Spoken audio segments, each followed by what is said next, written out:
গোপনীয় সমস্যাগুলো গোপনীয়ভাবেই সমাধান হোক, এটি ওপেন তথা পাবলিক পরিবেশ এটি না আসুক। সুপ্রিয় দর্শক, অবশ্যই আপনারা বুঝতে পেরেছেন আমি কোন বিষয়ে কথা বলতে চেয়েছি।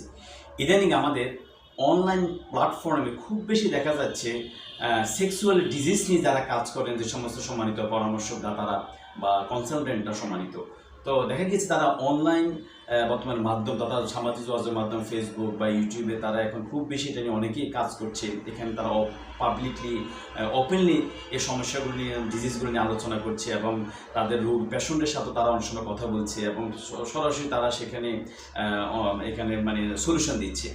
তো এই বিষয়টা আসলে আমাদের প্রথমে একটু জানা দরকার। আমি যে বিষয়ে কথা বলছি বা যে বিষয়ে আমি পরামর্শ দিচ্ছি বা আমি কনসালটেন্সির আমি ভূমিকা আমি এখানে রাখছি, আমার যখন আমি অনলাইনে দিয়ে দিচ্ছি এটা ওপেন হয়ে যাচ্ছে। শতকরা কত পার্সেন্ট লোক বা মানুষ আমার এই বিষয়ের সাথে উনি জড়িত।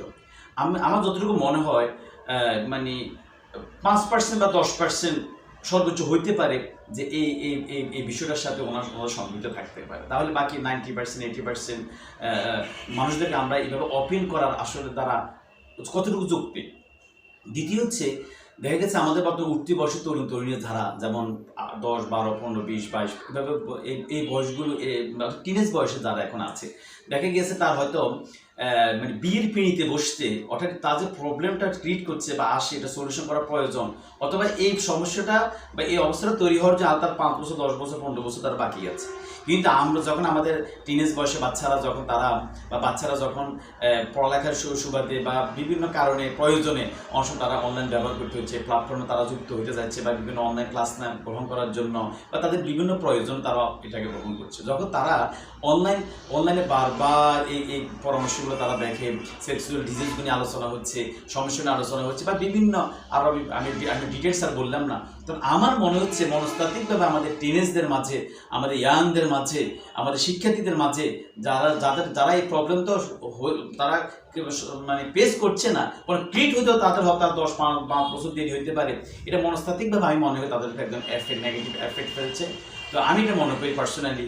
তো আমি উদাত্ত আহ্বান থাকবো যারা আমাদের সম্মানিত কনসালটেন্ট আছে, সেক্সুয়াল ডিজিজ নিয়ে যারা আলোচনা করেন, এভাবে সব কিছু খোলামেলা এভাবে অনলাইনে না নিয়ে এসে, আমার মনে হচ্ছে সমস্যাটা যাদের সমস্যাটা হয়ে থাকতে পারে তারাই আমাদেরকে খুঁজে নিবে বা তারা আমাদের সম্মানিত কনসালটেন্টদের খুঁজে নিবে, পরামর্শদাতাদের খুঁজে নিবে এবং ওপেন পাবলিক না করে আমরা আমাদের জেনারেশনকে, আমরা আমাদের আগামী প্রজন্মকে আরও বেশি আমরা সুন্দর রাখতে চাই।